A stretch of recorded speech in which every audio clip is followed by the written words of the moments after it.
Hey, this is Anney. And Samantha. Welcome to Stuff I Never Told You, a production by iHeartRadio.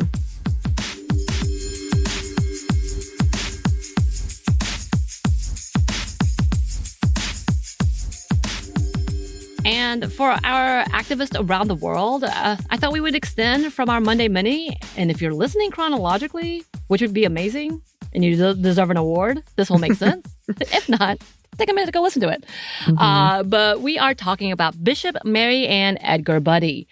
Her work, it's always been about activism. And though our conversations about Western religion, it's not good. We're not a fan.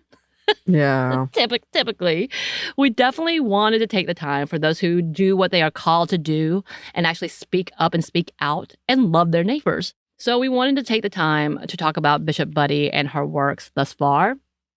So Bishop Budde seems to be someone who's been about action and not just words, which we appreciate. Since becoming the first woman bishop at the Episcopal Diocese of Washington, where she started, she's done a lot. Beforehand, she had been a parish priest in Minneapolis for around 18 years. She has gone to school for theology and has been doing this work for a minute. So some of her work includes removing of images of Robert E. Lee and Stonewall Jackson from the church cathedral windows and replacing it with the image of African-American civil rights activists and their struggles, which we love. Helped in the presiding of interment services over the ashes of Matthew Shepard, which his family were fearful of doing due to anti-gay activists and what they would do. But his remains are now there, safely guarded at the National Cathedral. She stood up for those who were protesting the murder of George Floyd when National Guards and police were sent in so that Trump could have his, Bible-holding photo op. Upside down. No, Yeah. That was not true. I thought that, and I went and looked, and apparently it was not true. I thought it was. I thought it was backwards. I thought so too. It may have been maybe an video. Initial, but yeah. So I thought so too. Because I was like, wait, upside, and then they're like, no. So I was like, no. I'll give him that. Someone fixed it for him. And to give more detail about her involvement with honoring Matthew Shepard, here's a bit from them.us. Quote, in 2018, Budde played a significant role in LGBTQ plus history when she oversaw the interment of Matthew Shepard's remains at the National Cathedral, the same building in which she would address Trump nearly 7 years later. Shepard was murdered in 1998 in what is still one of the most high-profile hate crime cases in U.S. history. But his parents held on to his ashes for 20 years out of fear his gravesite might be vandalized. Shepard's remains were interred in the cathedral's crypt following a memorial service on October 26, 2018, over which Budde and openly gay Reverend V. Gene Robinson presided. So they continue with a quote from Bishop Budde saying, there will be young people from all across the country having tours here and being educated here, Budde told mourners at the time. When they pass by, they will see a plaque in his honor. They will see that this is a church that has learned from the example of violence that we need to stand and be counted as among those who work for justice and the full embrace of all God's children. And with all of that, she was one of 200 Christian leaders and scholars who called for, quote, preservation of a pluralist democracy and opposition to authoritarian rule, citing it was an imperative of the Christian faith. And that's from her Wikipedia page. I know, but, it's validated. But with all of her work, she has made herself quite a target after her speech and prayer during the inaugural service. Many accusing her of using the sin of empathy. Take a listen to our Monday Mini. And criticizing her denomination in general as a, quote, politically motivated religion. Interesting. Moving on. In her speech, she says this. So we're going to give a little portion of what she said that infuriated people. Quote, unity is relatively easy to pray for on occasions of great solemnity. It's a lot harder to realize when we're dealing with real differences in our private lives and in the public arena. But without unity, we're building our nation's house on sand. And with a commitment to unity that incorporates diversity and transcends disagreement, and with the solid foundations of dignity, honesty, and humility that such unity requires, we can do our part in our time to realize the ideals and the dream of America. Let me make one final plea, Mr. President. Millions have put their trust in you, and as you told the nation yesterday, you have felt the providential hand of a loving God.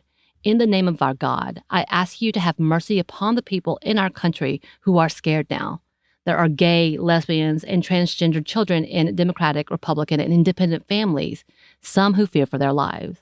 And the people who pick our crops, clean our office buildings, who labor in poultry farms and meat packing plants, who wash the dishes after we eat in restaurants and work the night shifts in hospitals. They may not be citizens or have the proper documentation, but the vast majority of immigrants are not criminals. They pay taxes and are good neighbors. They are faithful members of our churches and mosques, synagogues, and temples.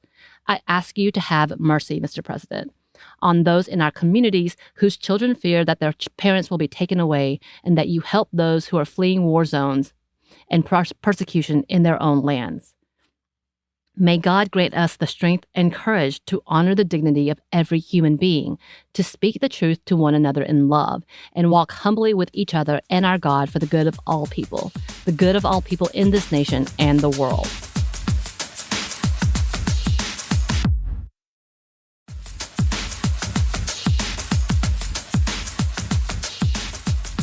So this speech was given on January 21st of 2025, and she has had both support and, of course, hate.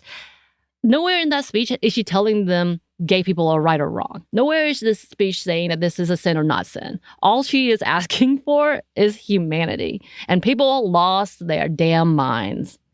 Some people. So she has received thousands of letters in positive response, I think like 20,000 at one point. But she also has had an onslaught of threats and violence aimed toward her, so much so that many women leaders have seen threats toward them within the church. In fact, this is from BaptistNews.com. Mark Wingfield, who I referenced in a Monday Mini, wrote this in a completely different article. He says, conservative outrage over Episcopal Bishop Mariann Budde's appeal to President Donald Trump to show mercy is symptomatic of the heresy afflicting the Southern Baptist Convention, according to social media influencer Megan Basham. As you can imagine, she is a conservative, right-winged Baptist influencer. In response to Budde's Tuesday sermon, or Unity, in which she appealed to Trump to show mercy to immigrants and the LGBTQ community, Basham posted this. It cannot be said enough that we have men leading the Southern Baptist Convention who have actively worked to ensure we follow the same trajectory that led to this woman occupying a pulpit. I don't know if they're wolves, but I know they're agents of destruction. I will never stop opposing them in strongest terms. What I want to know is why they have so little zeal for their father's house. A woman who has become a leader within a specific denomination is bashing women leaders, saying they are wolves, possibly. Right. What? And I know, like, there's been a whole level of conversation, and in our future conversation with Molly, she references that hypocrisy, calling out hypocrisy does not work. It doesn't. Yeah. Because I'm... What? Ma'am. Oh, it just feels so obvious. At least pretend to be a man. At least pretend to be a man if you're going to do this. Yeah. Anyway, this is an example of people opposing women as leaders. And we talked about this, you talked about this specifically when we were talking about women popes and women leadership. We talked about this with, and then the religious trauma about why they won't allow for women to be pastors, or the split that happened within churches and within denominations because of this conversation. Yes, this was specifically from a woman.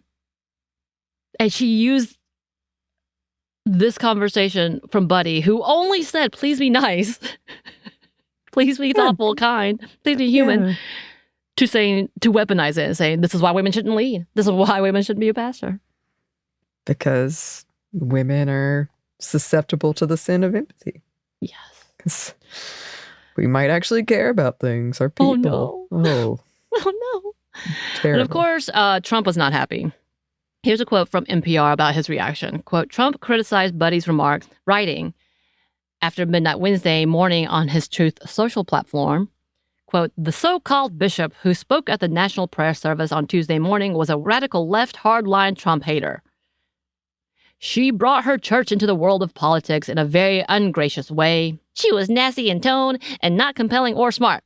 Why does he always have to end with that? Like, He's such a child. He's so predictable. Like, I don't understand. She's nasty. She's nasty. She's not smart. She doesn't like me. She's the worst. She knows nothing. And she didn't even really say anything. She even graciously says, Mr. President. Yeah. Which I refuse to say. Yeah. But she has held fast to her words and does not offer an apology. She told NPR in that same article, despite the backlash, Budde told NPR that her remarks were sincere and she did not have any regrets in bringing them to the president's attention. I don't hate the president and I pray for him, Budde said. I don't feel like there's a need to apologize for a request for mercy. I regret that it was something that has caused this kind of response that it has, in the sense that it actually confirmed the very thing I was speaking of earlier, which is our tendency to jump to outrage and not speak to one another with respect, she continued. But no, I won't. I won't apologize for what I said. So thank you to Bishop Budde, who offers that line of conversation, having the strength to do so in the face of those who criticize her. And she knew she would be criticized. She did it with grace, much more grace than I would. I think she took the high road for sure. Mm-hmm. But she was still able to speak up. So kudos to this activist and thank you for taking a stand. Yes. And it was one that resonated with a lot of people. A lot of people sent me the clips of that speech after it happened. So yes, listeners, as always, if you have any suggestions for this segment or any other segment we do, we have a lot of them, you can email us at hello@stuffonevertoldyou.com. You can find us on Blue Sky at MomStuffPodcast or on Instagram and TikTok at Stuff One Never Told You. We're also on YouTube. We have a TeePublic store and we have a book you can get wherever you get your books. Thanks as always to our super producer Christina, our executive producer Maya, and our contributor Joey. Thank you. And thanks to you for listening.